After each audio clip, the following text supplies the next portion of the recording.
में डाउट था। हाँ बेटा बोलो। सर एनसीईआरटी में जो लास्ट क्वेश्चन है वो एनसीईआरटी, एक मिनट रुको, मैं देखता हूँ मेरे पास टेक्स्ट बुक रखे तो एनसीईआरटी का देखते हैं लास्ट क्वेश्चन में। ओके वेट, मैं एक बार बुक देख।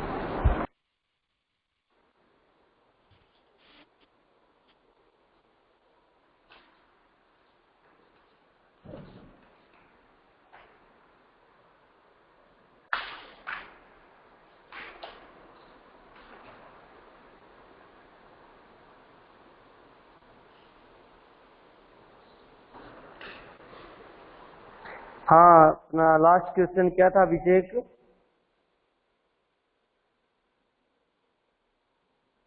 ये यस सर। बताना बेटा क्या था लास्ट क्वेश्चन अपना? सर वो great physicist of the century वाला था, पीएम डायरेक्ट वाला। यस हाँ बच्चा लोग, चलो लास्ट क्वेश्चन देखता हूँ मैं एक बार। स्टेटमेंट सब लोग पढ़ेंगे। अपना एनसीईआरटी का लास्ट क्वेश्चन है यूनिट्स एंड मेजरमेंट चैप्टर का, चैप्टर 2 का। चलो एक बार रीड करते हैं सब लोग। क्या दिया इसने? A great physicist of the century PM Dirac love playing with numerical values of fundamental constants of nature. This led him to an interesting observation.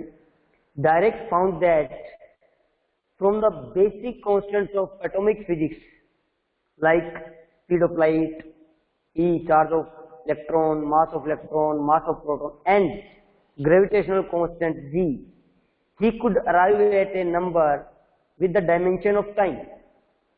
Further, it was a very large number and its magnitude being close to the present estimate of the age of the universe. Nearly age of the universe कितनी थी अपना अभिषेक? As of universe हमने लिखी थी ना, कुछ length से होती थी इतनी ईयर्स में। चलो देख लेते हैं, रुको। From the table of fundamental constants in this book, try to see if you too can construct this number or any other interesting number you can think of. If its coincidence with the age of the universe was significant, what would this imply for the constancy of fundamental constants? ठीक है?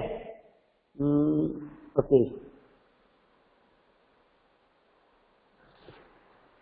बेटा, ये जो question है ना, ये पूरा पूरा थ्योरेटिकल बेस्ड है, क्योंकि इसके ऊपर पूरा अपने को टाइम लगाना पड़ेगा, टाइम स्पेंड करना। क्या किया डीएम डायरेक्ट ने? कुछ कांस्टेंट्स, उसको पता है कि बहुत से कांस्टेंट, सबने अलग अलग कांस्टेंट दिए हैं, सबने उसने सबकी वैल्यू ले ली और उन कांस्टेंट्स के साथ उसने प्लेइंग मींस उसने क्या किया, उसके अंदर अलग अलग डिफरेंट उनके रिलेशंस बनाए, उनके अपने, मैं कह सकता हूँ कि डिफरेंट डिफरेंट कॉम्बिनेशंस बनाए उसने। भाई सी को, ई को, मास को, इन सबको, जी को, कैपिटल जी को, इन सबको इस तरह से वो यूज करता रहा कि एक कॉम्बिनेशन ऐसा बना, उस कॉम्बिनेशन का जो डायमेंशन बना बच्चे, वो टाइम के बराबर बना। सुना उसने बोला क्या? उसने speed of light, mass of electron, charge of electron, mass of proton and universal gravitational constant, इन सबको उसने कंबाइन करता रहा और उसने एक टाइम की डायमेंशन निकाल दी। मीन्स किसी को मल्टीप्लाई किया, डिवाइड किया, स्क्वायर किया, अंडर रूट किया, कुछ भी किया उसने टाइम की एक वैल्यू निकाल दी। तो आप उसने बोला कि अगर आप ऐसा करते हैं कि मैं आपको दो तीन कॉन्स्टेंट्स को हमने पढ़ी है डायमेंशंस में दे रखे, उन कॉन्स्टेंट्स को मैं कंबाइन करूं, कोई तीसरी ऐसी डायमेंशन मिल जाए जो एक क्वांटिटी है। अब कोई ऐसी डायमेंशन है जो क्वांटिटी नहीं है, मान लो किसी का फोर्स के बराबर आ गया, मैं उनका कॉम्बिनेशन करूं, MLT-2 आ गया, तो हम कह सकता हूँ ये तीनों चारों मिलके फोर्स के बराबर बनता है, अगर मैं उसका कॉम्बिनेशन ये बनाऊं। उसने जस्ट ये दिया है, आपको इसके अंदर कोई ज्यादा दिमाग नहीं लगा, बट हमें सोचना है उसने किया क्या। हमें जस्ट क्वेश्चन को अंडरस्टैंड करना, हमें इतनी ज्यादा कैलकुलेशन नहीं करनी कि मैं ऑब्जर्वेशन करूँ, उसमें इतना टाइम लगे और फिर मैं उसमें क्या क्या चीजें ऐड करूँ और एक फिर नई यूनिट बनाऊँ, कोई एक इंटरेस्टिंग यूनिट बनाए, कोई लेंथ की बन जाए या मास की बन जाए या सिर्फ टाइम की बने, जो अभी डायरेक्ट के थ्रू निकली। ठीक है ना अभिषेक? उसमें ये बोल रहा है। तो मैं डायरेक्ट जो फॉर्मूला उसने जो अपनी तरफ से लगाया, मैं वो फॉर्मूला लिख देता हूं बच्चे। उसने जो फॉर्मूला बनाया अपने को ये याद नहीं रखना ये चीजें क्योंकि ये जस्ट बताने के लिए भी ये चीजें ऐसा हो सकता है, ऐसा हो सकता है। तो उसने बनाया E divide by 4 pi epsilon naught, E divide by 4 pi epsilon naught whole square 1 divide by MPMECG, mass of proton, mass of electron, E charge and G, sorry C है आई थिंक, हाँ C, ये लो उसने ये बनाया।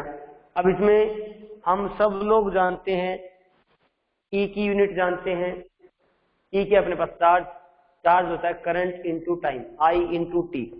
Epsilon note permittivity की मैं बता चुका हूं, आप लोगों को याद हो तो, परमिटिविटी की unit, permittivity of free space याद है कि मैंने बताया था बच्चे, एक फॉर्मूला याद कर लो, फोर्स का दो चार्ज के बीच में फोर्स लगता है 1/4 पाई epsilon note, this is permittivity. दो चार्ज है Q1 Q2, ये उनके बीच का डिस्टेंस, यहां से एप्सिलॉन नोट आता था 1/4 pi F Q1 Q2 divide by R square. देखो बच्चे ये क्या होता है न्यूटन, ये क्या होता है न्यूटन, ये क्या अपने पास कूलम का स्क्वायर, ये मीटर स्क्वायर। तो क्या लिख दूं, पर न्यूटन कूलम स्क्वायर पर मीटर स्क्वायर। क्या यही बना था। अब न्यूटन आप जानते हो MLT-2, कूलम जानते हो आप I इंटू टी, मीटर जानते हो आप लेंथ L। अगर वो वैल्यू यहाँ रखूं, तो E की यहाँ पे रखूं, ये यहाँ पे रखूं, मास क्या है M, ये भी M का स्क्वायर, C का क्या होता बचे LT-1, वो यहाँ पे रखो, उसको क्यूब करो। और G का ग्रेविटेशनल कांस्टेंट, याद है ग्रेविटेशनल कांस्टेंट की वैल्यू, चलो वो फॉर्मूला दोबारा पढ़ लेते हैं। F equal to capital G M1 M2 divide by उनके बीच का डिस्टेंस R स्क्वायर। तो हमें तो G चाहिए, तो क्या बन जाएगा G equal to F R square divide by M1 M2, क्या बन गया न्यूटन मीटर स्क्वायर पर केजी स्क्वायर। लो बेटा, न्यूटन का आपको पता है MLT-1, मीटर का क्या है L स्क्वायर, केजी का क्या है M का -2, ये भी उठा के रख दो। और इन सब को अगर मैं सोल्व करूं तो हमें ओनली टाइम मिलेगा, बाकी सब आपस में कैंसिल हो जाएंगे। 4 पाई का कुछ होता नहीं, तो 4 पाई को हम यहाँ से अलग कर सकते हैं क्योंकि it is a constant value. तो इस पूरे को सोल्व करेंगे तो हमें सिर्फ और सिर्फ जो वैल्यू मिलेगी वो सिर्फ टाइम कांस्टेंट की मिलेगी, टाइम की डायमेंशन अपने को मिलने वाली है। हाँ अभिषेक, और फिर जो वैल्यू आई, फिर उसने ये भी नहीं, देखो 2-3 चीजें की, ये जो चीजें उसने ऑब्जर्व कर दी, टाइम निकाल दिया, फिर उसने E की वैल्यू रखी। E की वैल्यू कितनी है कौन बताएगा मुझे, E की वैल्यू चार्ज 1.6 इंटू 10⁻⁻19 कूलम। बच्चे याद कर लो, ये इलेक्ट्रॉन है तो माइनस का इतना चार्ज, प्रोटॉन है तो प्लस का इतना चार्ज, ठीक है। अब ये वाली value 1 divide by 4 pi epsilon not, इसकी वैल्यू बताई थी 9 इंटू 10⁻⁹, ठीक है। अब बचा कौन MP, C की वैल्यू 3 इंटू 10⁸ मीटर पर सेकेंड। कैपिटल G MP और ME की वैल्यू कौन कौन बताएगा मुझे, पहले तो बताओ। कैपिटल G की वैल्यू बताओ, भूमि बेटा कैपिटल G की वैल्यू कितनी है,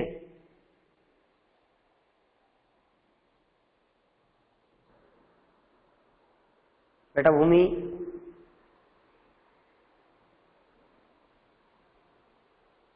यस सर। बेटा कैपिटल G की वैल्यू याद है, हमने पढ़ी थी कुछ, थोड़ा थोड़ा याद हो Yes, तो, या अभी भी हाँ सर। बच्चे बोलना 6.67 इंटू 10⁻⁻11। तो अगर यूनिट पूछ लो तो क्या आगे ये लिख दोगे, न्यूटन मीटर स्क्वायर पर केजी स्क्वायर लिख दोगे इसके सामने, न्यूटन मीटर स्क्वायर पर केजी स्क्वायर। गुड। अब बात आती है MP और ME, मास ऑफ प्रोटॉन और मास ऑफ इलेक्ट्रॉन याद रखने के लिए। ये कैसे याद रखा जाए, ये कैसे याद रखा जाए, इसको कैसे याद करें, थोड़ा गड़बड़ हो गया। चलो इसको याद करने की एक चीज बता देता हूं बच्चे, मास of proton and mass of electron. अब चार्ज दोनों का सब लोग याद रखेंगे 1.6 इंटू 10⁻⁻19 चार्ज होता है दोनों के ऊपर। अब याद रखने का, ये प्रोटॉन की बात करूं तो ये 1.6 एज इट इज रखो 1.6 और into 10⁻⁻27 kilogram, 10⁻⁻27 kilogram 1.6 as it is e आ गई। अगर बात आती है इलेक्ट्रॉन की तो बच्चे ये 9.6 को अगर 1.6 को उल्टा कर दो, ऐसे घुमा के ले आऊं तो क्या 9.1 दिखेगा क्या? देखो जरा, इधर से देखा 1.6, ऊपर से देखा 9.1 दिखेगा ना ऐसे, तो बच्चे 9.1 इंटू 10⁻31 किलोग्राम। ये हम लोग इसमें कंफ्यूज होते हैं हमेशा, तो याद रखने का तरीका बता रहा हूं कि हम इसको कैसे याद रख सकते हैं, ठीक है ना। प्रोटॉन का मास तो जो चार्ज है 1.6 एज इट इज रखो और आगे लिखो -27 याद रखना है। अब बचा इलेक्ट्रॉन, इलेक्ट्रॉन में देखो 1.6 को उल्टा कर दो ऐसे, तो 6 आगे आएगा घूम के तो 9 हो जाएगा 1 as it is 9.1 into 10⁻31 kilogram. हाँ बेटा, ये तीनों चीजें याद रहेगी क्या बच्चे? याद रह जाएगी अब? Yes sir. Nihar, Yes, sir. Nihar बेटा ये बता, इन दोनों में से बड़ा कौन? Who is higher, greater value किसकी है? प्रोटॉन और इलेक्ट्रॉन में से ग्रेटर वैल्यू किसकी दिख रही है बच्चे?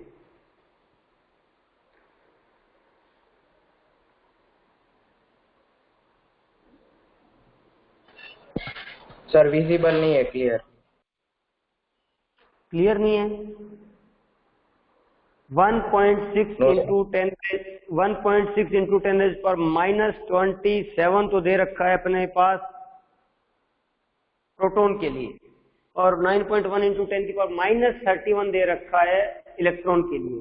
तो which is higher? Sir proton heavier होगा, मतलब इलेक्ट्रॉन। इलेक्ट्रॉन हेवियर होगा। Krishna, Krishna yes sir. बताओ इन दोनों में से कौन हैवी होगा? इलेक्ट्रॉन और प्रोटॉन में से कौन भारी? प्रोटॉन। कैसे पता चला? -31 तो इसमें है ना इलेक्ट्रॉन में, वो तो 27 वाला है, ये 31 है।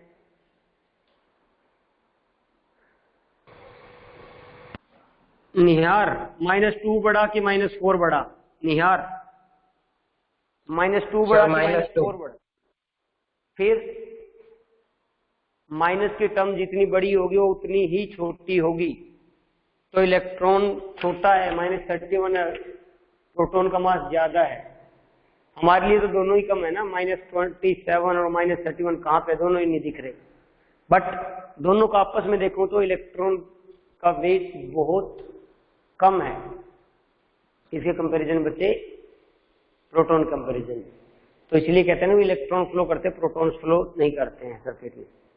तो अब ये सारी वैल्यू जब उठा के इस फॉर्मूले में मैं रख दूं, इस फॉर्मूले में, तो बच्चे इसकी वैल्यू जो आती है जो यूनिवर्स का अपना लगभग जो एक टाइम पीरियड माना गया था 10⁻16 सेकेंड्स के अंदर, तो ओवरऑल उतनी इसकी वैल्यू आ जाती है इस चीज की। तो बस वो मान लिया, इसमें जस्ट कोई याद रखने वाला या कुछ नहीं है अभिषेक, ये जस्ट हमें एक समझने वाला है कि उसने उनका कॉम्बिनेशन यूज किया है to find the dimension of time, and वो टाइम जो आया वो वैल्यू पुट करने से, कॉन्स्टेंट है उनकी सबकी एक वैल्यू रहती है, उनकी वैल्यूज पुट करते जाएं तो एक वैल्यू मिलेगी फाइनल वैल्यू, और वो नियरली अपने पास लाइफ ऑफ यूनिवर्स के बराबर आ गई। यस अभिषेक, क्लियर? Yes sir, clear. चलो हाँ बच्चे, मैथमेटिक फॉर्मूला से स्टार्ट करते चलो। सबसे पहले हम बात करेंगे क्वाड्रेटिक इक्वेशंस की।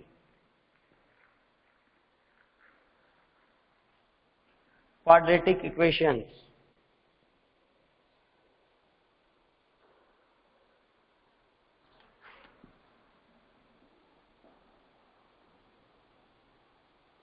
क्वाड्रेटिक इक्वेशन सब बच्चों ने इसको यूज भी किया है, 10th में सोल्व भी किया होगा मैथ्स में। यस, हाँ बेटा, ax² plus bx plus c equals to 0, याद है? सेकेंड ऑर्डर का क्वाड्रेटिक इक्वेशन,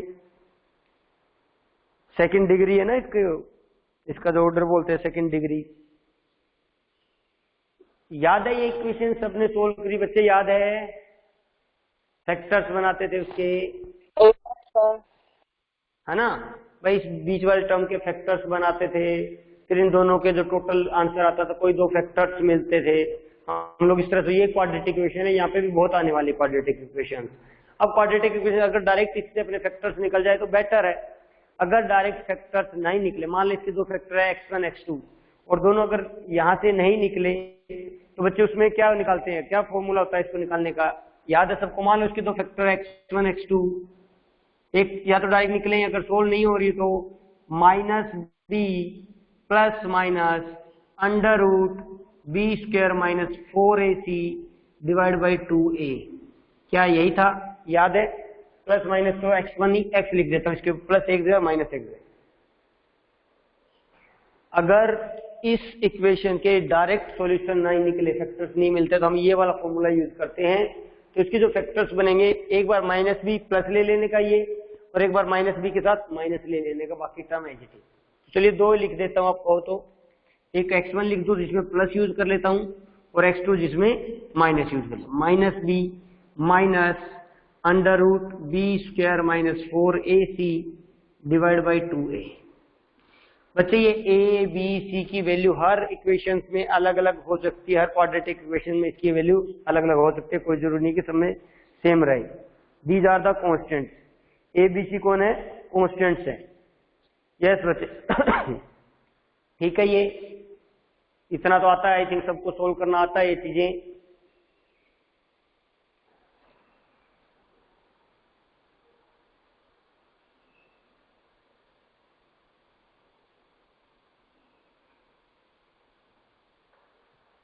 हाँ बच्चे बोलो। Yes sir. गुड। अब नेक्स्ट एक बाइनोमियल थ्योरम आएगी।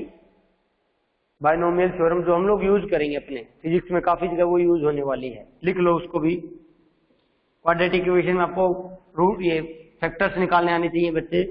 Next binomial, binomial equation, binomial theorem बोल देते हैं, थ्योरम बोल देते हैं, चलिए अच्छा लगता है। बाइनोमियल थ्योरम जो मुझे याद रखनी है, क्या होता है?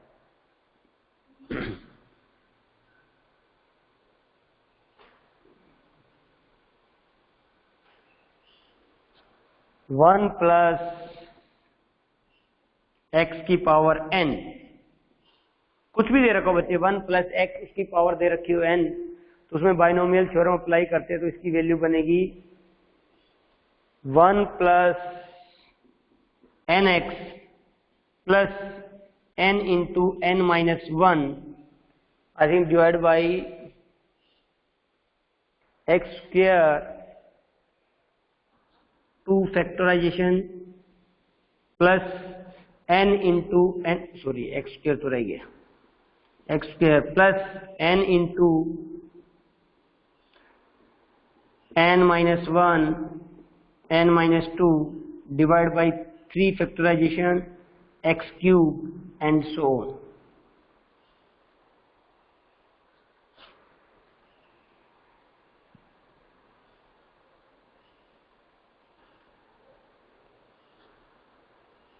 हाँ बेटा, जो ये नीचे लिखा है मैंने 2 3, इसका मीनिंग क्या है? व्हाट इट मीन्स अभिषेक? अच्छा, फैक्टोरियल होता है। हाँ, 2 फैक्टोरियल मीन्स 2 और 2 से छोटी जो वैल्यू उसको मल्टीप्लाई करना। अगर 3 फैक्टोरियल होता है तो 3 इंटू से जो छोटी वैल्यू, हाँ अगर 4 फैक्टोरियल होता है तो 4 into 3 into 2 into 1, same as it is, ये बढ़ते जाते हैं जितने फैक्टोरियल बोलते हैं बच्चे, ये फैक्टोरियल है। तो आप इस इक्वेशन को याद रखने का, 1 प्लस एक्स की पावर n, पहले 1 फिर n और x, फिर x में बढ़ाता जाऊंगा n में कम करता जाऊंगा। अब इसके नीचे क्यों ना देखा जाए तो इसके नीचे 1 फैक्टोरियल लिखने की जरूरत नहीं थी 1 फैक्टोरियल को। तो देखो n के साथ मैंने यूज किया n-1, x का एक बढ़ा दिया x स्क्वायर, नीचे 2 हो गया। फिर n में से एक और कम कर दिया n-2, x में एक ऐड कर दिया x के 3, नीचे 3 हो गया। समझना क्या लिख रहा हूं? तो n1 तो as it is 1 plus nx, n एक नंबर है, कोई भी नंबर दे रखा है बच्चे, इसकी वैल्यू पॉजिटिव नेगेटिव कुछ भी हो सकती है। ये +2 हो सकता है, -3 हो सकता है, +6 हो सकता है, -7 हो सकता है n की वैल्यू। तो 1 plus nx plus n into n-1 x square, ये इस तरह। बच्चे यहां तक कुछ कोई डाउट इसमें किसी को?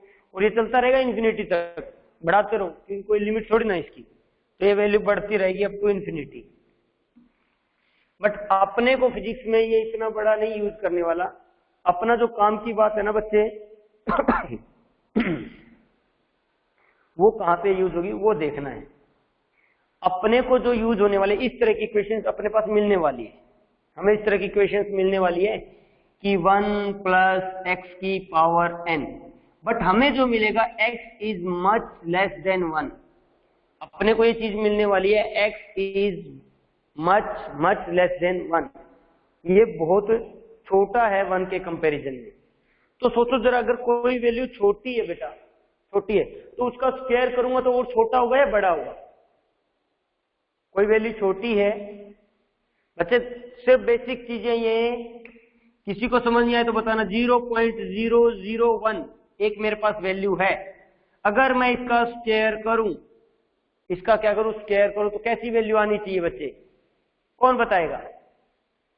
जानवी, जानवी बेटा इसकी वैल्यू, चलो ये तो बड़ा लिख दिया मैंने, थोड़ा छोटा लिखने की कोशिश करता हूं। अभी 0.01 की बात कर रहा हूं, इसका अगर मुझे स्क्वायर निकालना पड़े तो कितनी वैल्यू बनेगी? जानवी,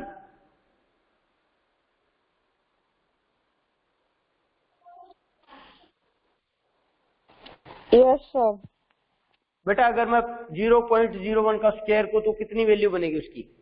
क्या आंसर आना चाहिए? नियर बाई बता दो, एक अराउंड 0.0001. Yes, good. अरे स्क्वायर करने से वैल्यू बढ़ी कि छोटी हुई जानवी? छोटी हुई। तो सोचो, अगर ये कंडीशन है तो ये तो पहली और दूसरी टर्म तो ठीक है, तीसरी टर्म में एक्स का स्क्वायर कर रहा हूं, यानी वो छोटी को और छोटी कर देगा। अरे तीसरी में तो एक्स का क्यूब हो रहा है और छोटी, यानी कि जैसे जैसे मैं आगे बढ़ता जाऊंगा बच्चे ये सारी वैल्यू बहुत छोटी हो जाएगी। और बहुत छोटी को आप किसी से मल्टीप्लाई करो तो क्या वो बड़ी रहेगी या छोटी रहेगी? छोटी होगी ना। यानी कि अगर मेरे पास if x is much less than 1, तो ये दो टर्म को छोड़ के बाकी जो टर्म्स आती जा रही है उसमें x square, x cube, x की पावर 4 होता जा रहा है, ये वैल्यू बहुत ज्यादा डिक्रीज होती जाएगी, कम होती जाएगी। तो मैं इनको क्या नेग्लेक्ट कर दूं? क्यों यूज कर रहा हूं जब इतनी छोटी वैल्यू है जिसका कोई इफेक्ट ही नहीं पड़ने वाला। Already x is much less than 1 और फिर उसका स्क्वायर करूंगा, फिर क्यूब करूंगा, 4 करेंगे तो बच्चे ये तो बहुत कम हो जाएगी।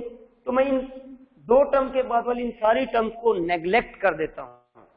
क्या कर देता हूं बच्चे? इन दोनों टर्म्स के बाद सारी जो टर्म है उनको नेग्लेक्ट कर देता हूं। अगर ये अपनी कंडीशंस है, ये दो चीजें मेरे पास आ रही है और अगर पूछे भी अपने को क्या निकालना है, तो मैं यहाँ पे 1 प्लस nx लिख के छोड़ सकता हूं। इसका डायरेक्ट सॉल्यूशन आ गया ये 1 प्लस एक्स की पावर n लिख के मैं डायरेक्ट छोड़ दूं, बच्चा आंसर आ जाएगा। चलो एक तो ये हुआ। अब सामने वाला ये भी तो कह सकता है ना 1 प्लस एक्स की पावर माइनस n है और x is much less than 1 है, देन क्या होगा? तब क्या होना चाहिए भाई? अरे n आगे ले आएंगे, n को इसके साथ लेके आते, यही करते ना, तो 1 माइनस nx हो जाएगा answer. Then answer is 1 minus nx। अब बेटा ये याद रखने वाली चीजें, ये काम आएगी बहुत सी जगह, 11th में, 12th में, काफी जगह काम आएगी। क्योंकि कोई इक्वेशन ऐसी मिल सकती है और उसका हम स्क्वायर भी कर रहे हैं, अपना क्यूब भी कर देते हैं, तो देखना कि अगर ये x, ये सेकंड वाली टर्म इस 1 से 1 प्लस समथिंग होना चाहिए, और ये जो समथिंग है which is much less than 1, then we directly apply this binomial theorem. तो देखो दो तो बाइनोमियल थ्योरम में ये बने, तीसरा ये भी तो पूछ सकता है वो कि 1 माइनस एक्स की पावर n हो तो क्या करूं? बात तो एक ही है। x is much less than 1, तो बच्चे यहां से क्या बनेगा 1 माइनस एन एक्स, एन आगे आ गया, एन के साथ x के साथ आ गया। बेटा कोई भी डाउट रहे बताते रहना, सिंपल वैल्यूज नंबर कुछ इक्वेशंस याद रखनी है अपने को, ये होना चाहिए। अब ये 1 माइनस एक्स की पावर माइनस एन हो सकती है और x की वैल्यू मच लेस देन 1 है वो, तो बच्चे क्या होगा माइनस एन आगे आएगा, minus minus plus 1 plus n x लिख सकता हूं मैं डायरेक्ट, इसका आंसर ये लो। क्या इसमें किसी को कोई डाउट बेटा, एनी डाउट?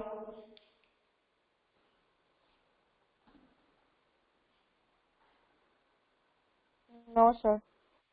चलेगा ना, बहुत बढ़िया बेटा, बिल्कुल सही। तो ये बाइनोमियल थ्योरम है जो मुझे याद रखनी है, बाइनोमियल थ्योरम थी ये। और हम जनरली बात करेंगे, अपने पास ये केस आने वाले हैं कि x is much less than 1, तो 1 प्लस एक्स की power plus n minus n power, फिर 1 माइनस एक्स की पावर प्लस एन और 1 माइनस एक्स की पावर माइनस एन, तो इसकी ये वैल्यू चाहिए। एन क्या बच्चे, एक इंटीजर है, ये प्लस माइनस कुछ भी हो सकता है। एन की वैल्यू क्या अपने पास एन ही नंबर हो सकता है, प्लस भी हो सकता है, माइनस भी हो सकता है, ठीक है ना। 0 होगा तो फिर तो कुछ है ही नहीं। चलिए ओके, हाँ बेटा ठीक है, रब कर दो इसको एक बार, लिख लिया सबने तो?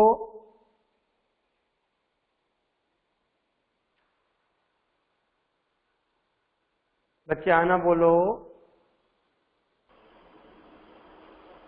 Yes sir. Done, okay. चलो अब करते हैं बच्चे, ग्राफ्स की बात करेंगे, कुछ ग्राफ्स के बारे में पढ़ेंगे।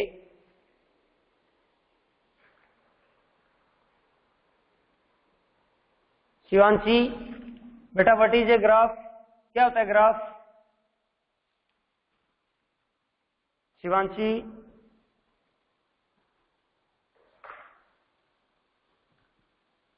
ग्राफ क्या होता है, क्या रिप्रेजेंट करता है? सुना है ग्राफ के बारे में?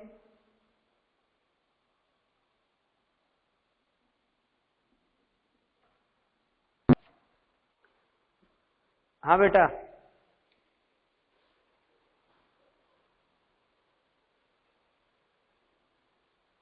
अरे बेटा ग्राफ किसी दो क्वांटिटी के बीच में रिलेशन डिराइव करने का एक इजीएस्ट मेथड है, simplest method to derive relation between any two quantities, वो मेथड जो है उसको ग्राफ बोलते हैं, उसको रिप्रेजेंट करते हैं।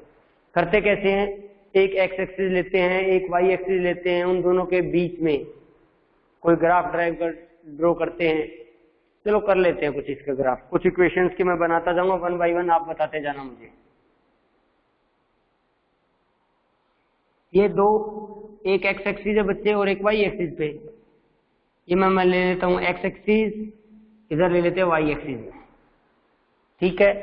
अब मान लो मेरे पास जब x 0 तो y भी 0, जब x की वैल्यू यहाँ तो y की वैल्यू कुछ हुई यहाँ पे, जब x की वैल्यू ये चेंज कर रहा हूँ अलग अलग, y की वैल्यू उसके अकॉर्डिंग चेंज होती जा रही है, तो मेरे कुछ फैक्टर्स ऐसे आए,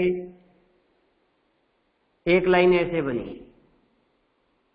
ये ग्राफ क्या बता रहा है, रिलेशन कि जब x की वैल्यू इतनी तो y की इतनी, x की इतनी तो y की इतनी, हर बार ये दो x और y के बीच में हमें रिलेशन शो कर रहा है। बच्चे क्या कर रहा है, ये रिलेशन शो कर रहा है। ये कैसी लाइन दिख रही है, ये कैसी लाइन है बच्चे, कैसी लाइन है बोलो? स्ट्रेट लाइन बोलते हैं इसको। कैसा बोलते हैं इसको? Straight line. हमने ऐसा ग्राफ पढ़ा है वोल्टेज एंड करंट के बीच में, याद करो 10th क्लास में पढ़ा था, ओम्स लॉ में ऐसा हमने कुछ पढ़ा था। तो इसको बोलते हैं बच्चे ग्राफ फॉर स्ट्रेट लाइन। ये है स्ट्रेट लाइन का ग्राफ, स्ट्रेट लाइन का ग्राफ, और जो स्टार्ट 0 से हो रही है। तो बच्चे इसको लिखने का इक्वेशन होती है, इसको y equals to m x, y equals to m x. m क्या है, m इज द स्लोप, क्या बच्चे? Slope, m is slope. क्या होती है स्लोप की फॉर्मूला याद है किसी को, सुना है किसी ने? स्लोप क्या है? The change in y-axis divided by change in x-axis. हाँ, तो बच्चे m है यहाँ पे स्लोप, स्लोप ऑफ ग्राफ, इस ग्राफ की स्लोप। स्लोप होता है जनरली बच्चे कि y का चेंज और x का चेंज कितना हो रहा है, change of y with respect to change of x। तो यहाँ पे ये एंगल कुछ तो बन रहा है इसके साथ, जो x एक्सिस के साथ एंगल बना उसको मैं ले लेता हूँ बच्चे थीटा। तो इस m को बोलते हैं बच्चे tan theta, tangent of theta. और ये क्या होता है, y by x, y divide by x. y और x का जो रिलेशन बने विद उसको बोलते हैं टेन थीटा, और इसको नाम भी दिया गया स्लोप। तो एक तो ये बन गया। स्ट्रेट लाइन की बात करें, number 1 graph for straight line. अब ये जो स्ट्रेट लाइन का ग्राफ है ये थोड़ा चेंज कर दूंगा, इसमें आपको दिखेगा बिल्कुल ऐसा ही, बट इसमें स्लाइड चेंज करने वाला हूं मैं। दैट्स वाई, ये एक्स, और मैं इस ग्राफ को ऐसा बना दिया। क्या ये और ये ग्राफ दोनों स्ट्रेट लाइन जैसे दिख रहे हैं? क्या बोथ दोनों के दोनों ग्राफ स्ट्रेट लाइन के हैं?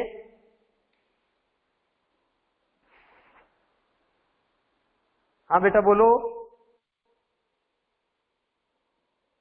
बट ये ग्राफ में क्या खास था, ये जीरो से स्टार्ट हो रहा था, ये ग्राफ जीरो से नहीं हो रहा है, ये किसी एक वैल्यू से हो रहा है।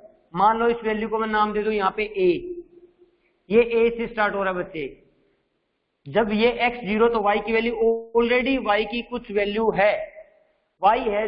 जब x की वैल्यू जीरो तो y की वैल्यू OA है, हमें पता है कि OA है।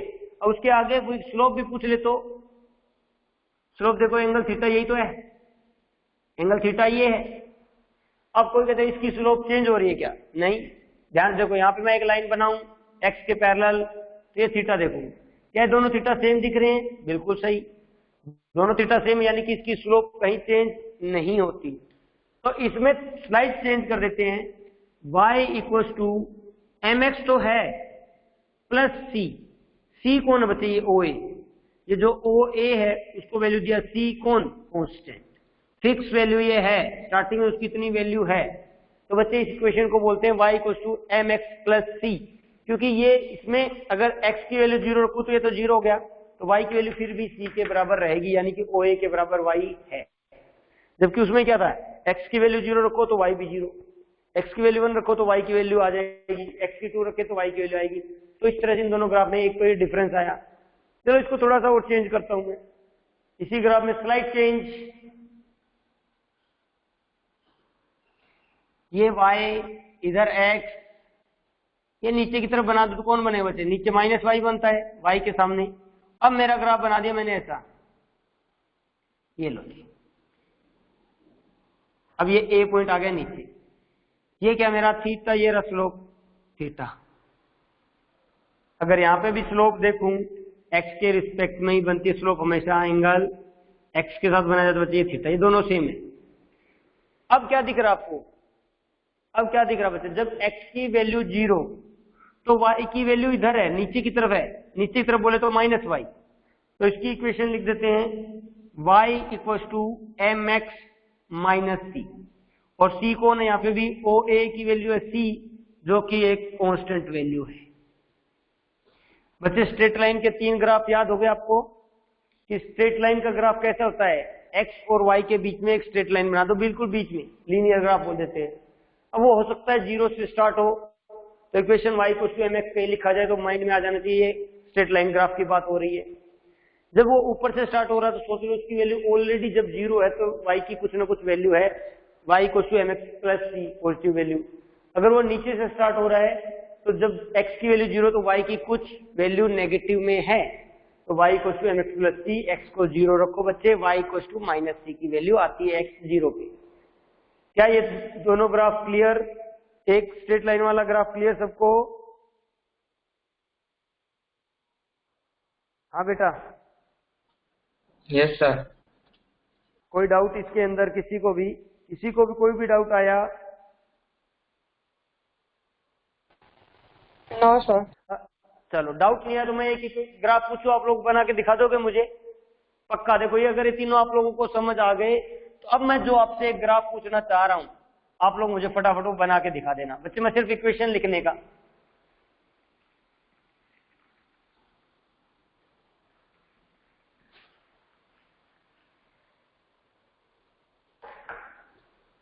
मैं एक इक्वेशन लिखता हूं बच्चे, y equals to minus of m x plus c.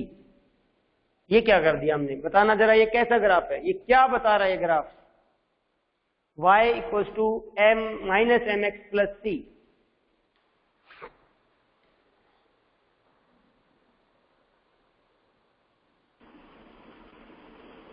Slope negative होगा। स्लोप नेगेटिव बच्चे, slope negative means tan theta negative, tangent of theta negative.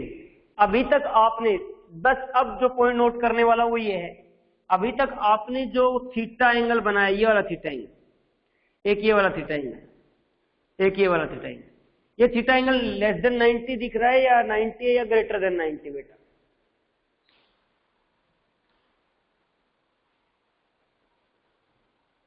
Less than 90 ये दिख रहा है, साफ दिख रहा है, देखो लेस देन 90 है।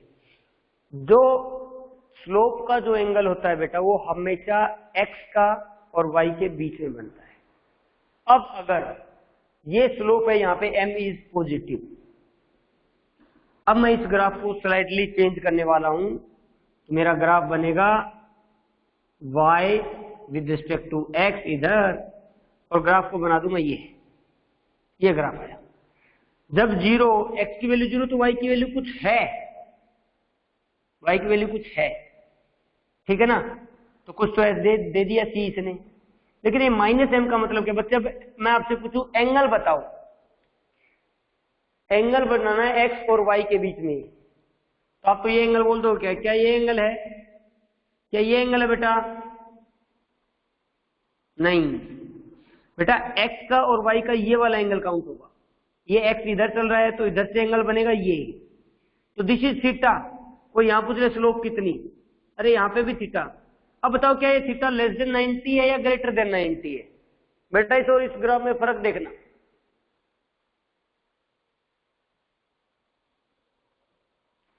अगर एंगल लेस देन 90 तो स्लोप पॉजिटिव, अगर एंगल ग्रेटर देन 90 तो स्लोप नेगेटिव। देखो बेटा आ रही है आपके सामने। हाँ बच्चे, स्लोप के बारे में एक नई चीज पता चली कि जब एंगल थीटा 90 से छोटा हुआ, कोई भी ग्राफ है आप बनाना, और एंगल बनाना जिस तरफ x जा रहा है, x इस तरफ जा रहा है ना, तो इस तरफ से y की तरफ, यहां से नहीं चलूंगा, यहां से तो ऐसे चल के ऐसे एंगल, ये नहीं बनाने, एंगल x की तरफ चलना, x जिस डायरेक्शन में है उस डायरेक्शन में मुड़ के y की तरफ, जो स्लोप अपना ये लो बन गया। तो बच्चे अगर एंगल ग्रेटर देन 90 तो स्लोप नेगेटिव, और लेस देन 90 तो स्लोप पॉजिटिव। तो यहाँ पे प्लस सी तो हो गया ये वैल्यू, x0 तो ये वैल्यू होगी। माइनस m का मतलब है, क्योंकि मैं x की वैल्यू रख रहा हूं, माइनस m नहीं रख रहा, minus m is the slope. Slope की वैल्यू क्या बच्चे? ये रही tan ऑफ थीटा। ये माइनस क्यों आया? क्योंकि एंगल ग्रेटर देन 90। ये भी लिख लो बेटा, graph of straight line with negative slope. पीछे वाले तो ग्राफ ऑफ स्ट्रेट लाइन थे विद पॉजिटिव स्लोप, ये विद है नेगेटिव स्लोप। किसका है? Graph of straight line, straight line का ग्राफ विद नेगेटिव स्लोप। चलो जी, एक हो गया बच्चे, ये याद रख लेना, अगर कोई डाउट है तो बता देना, लेकिन ये चीजें याद रहनी चाहिए इसमें, ये हमारे को याद रहनी चाहिए। चलो बच्चे, अब नेक्स्ट बनाता हूं। अगर मेरे पास इक्वेशन में स्लाइड चेंज कर दूं, मैं नंबर 2 पे आते हैं। अगर मैं लिखूं y square equals to k x, y square equals to k x, what it means, इसका मीनिंग क्या है बच्चे? क्या मीनिंग है इसका? मैं पहले के एक कांस्टेंट है, यहाँ पे के इज एक कांस्टेंट बेटा, एक्सपोनेंशियल ग्राफ होगा, एक्सपोनेंशियल होगा या पैराबोलिक होना चाहिए, मीन समझो। चलो देख लेते हैं बेटा, सुनो, मैंने x की जगह 1 रखा तो मुझे मिला वाई स्क्वायर इक्वल्स टू के। जब मैंने x को 1 रखा, अब मैं x को 2 रखता हूं तो वाई स्क्वायर की वैल्यू होगी 2 2 जा 4, 4 के। मैं x की वैल्यू 3 रखूं तो मेरी वाई स्क्वायर की वैल्यू होगी बच्चे 8 की। क्या ठीक लिख रहा हूं या गलत लिख रहा हूं? अभी भी ध्यान से देखना, ध्यान से देखने का, क्या मैंने ठीक लिखा या गलत लिखा? कोई बोलेगा भाई x की वैल्यू क्या स्क्वायर में है क्या? लेकिन इसकी वैल्यू देखो सामने वाई स्क्वायर है बेटा, 2 3, ये 2 3 ही रहेगा। चेंज क्या है, इसके अंदर स्क्वायर है। पिछले में तो था y equal to m x, भाई x में 1 चेंज हुआ तो y में भी इतना, यानी कि y इक्वल टू m, अगर 1 रखा तो, अगर 2 रखा तो y इक्वल टू 2m, 3 रखा तो y इक्वल टू 3m, 4 रखा तो y equal to 4m। But यहाँ पे ये y स्क्वायर है भाई, कौन है y स्क्वायर। अगर 1 रखोगे तो जरूरी नहीं कि 1 तो आया ये तो, बट ये तो y स्क्वायर के बराबर है। क्या बच्चे, y स्क्वायर के बराबर। तो y की वैल्यू निकालना तो दोनों तरफ अंडर रूट करना पड़ेगा। तो y equal to under root k, यहाँ पे y equal to under root 2 k, y equal to under root 3 k, उसकी वैल्यू कम हो रही है। y की वैल्यू जितनी बढ़नी चाहिए उतनी नहीं बढ़ रही, चेंज हो रही है बच्चे। अब इसका ग्राफ बनाता हूं मैं, चलो ग्राफ बनाते हैं इस फॉर्मूले से। और वो ग्राफ कैसा आएगा, स्ट्रेट लाइन तो आने से रहा, ये तो पता चला मुझे कि दोनों सेम नहीं है, इसके बीच में स्लाइड चेंज होगा।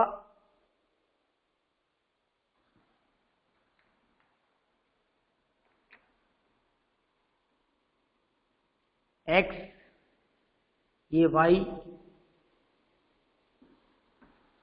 तो बच्चे इसमें जो ग्राफ देखेंगे हम लोग, ग्राफ बनेगा कुछ ऐसा।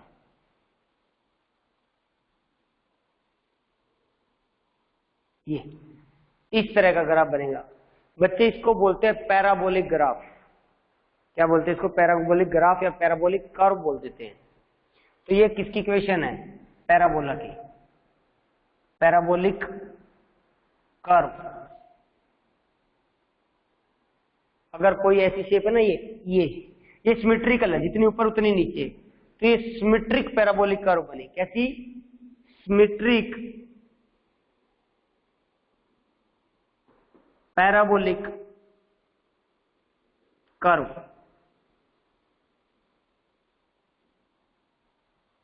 ठीक है।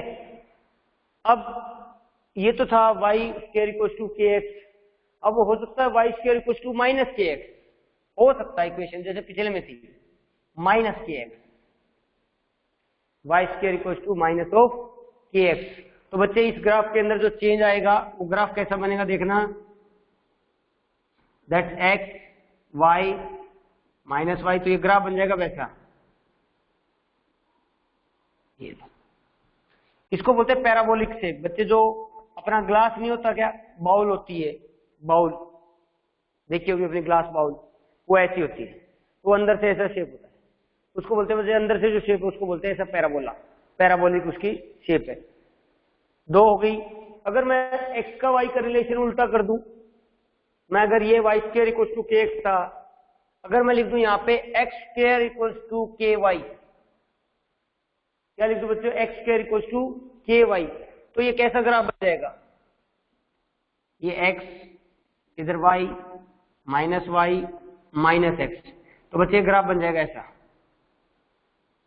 ये अगर x square equal to k y लिखा तो ग्राफ ऐसा, y square equal to k x लिखा तो ये, क्योंकि के को वेरी कर रहा हूं वहां पे वाई को वेरी कर रहा हूं, तो ये ऊपर की तरफ चला जाएगा। कौन सा ग्राफ बोलते हैं बच्चे इसको, पैराबोलिक ग्राफ बोलते हैं। सिमेट्रिकल है, दिख रहा है जैसा ये वैसा ये, दोनों पार्ट ऐसे और इसके भी दोनों पार्ट ऐसे, सिमेट्रिक। एसिमेट्रिक भी देखेंगे, पहले से देख लो। हाँ बेटा आज अपनी क्लास है क्या, हाँ बेटा आज अपनी 2:30 पे अपनी क्लास है। हेलो,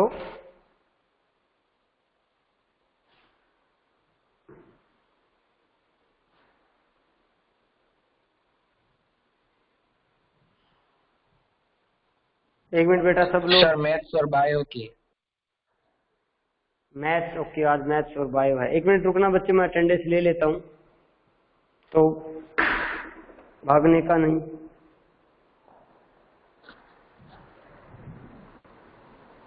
इसको हम कंप्लीट करेंगे बेटा, एक बार सब लोग घर से मैथमेटिकल टूल पढ़ेंगे और ये अपने को याद होने चाहिए, एटलीस्ट इतने वाले टूल्स अपने को याद होने चाहिए, तभी हम इसको आगे यूज कर पाएंगे। जो मैथ्स वाले बच्चे हैं वो तो आ जाएंगे, उनके पास आते रहेंगे, फॉर्मूले भी पढ़ने वाले हैं, बट बायो स्टूडेंट के लिए स्पेशली ये फॉर्मूले उनके पास कभी नहीं आने वाले। क्यों? क्योंकि उनका मैथ है, और सब्जेक्ट के अंदर हमें तो फॉर्मूले पढ़ने वाले, खाली फिजिक्स है तो ये जो कुछ फॉर्मूले है, दीज आर द बेसिक फॉर्मूले। अब इसमें और ऐड होने हैं, डिफरेंशिएशन इंटीग्रेशन भी आएगा, लोग भी पढ़ेंगे। तो बच्चे ये सारे फॉर्मूले हमें फिजिक्स में यूज करने, एटलीस्ट ये मैथमेटिकल टूल्स हमें आने चाहिए हर बार। तो इसके लिए अच्छे से नोट्स बनाने का बिल्कुल क्लियर, ताकि मेरे मैथमेटिकल टूल में कभी भी इक्वेशंस पढ़ूं मैं उनको याद कर सकूं। कुछ बेसिक इक्वेशंस है जो आप क्लास 10 से पढ़ते आ रहे हो, a प्लस बी का whole square, a minus b का whole square, a square plus b, a square minus b square, a plus b का होल क्यूब, पढ़ा हुआ ना सबने ये चीजें? हाँ बेटा, वो इक्वेशंस तो याद है?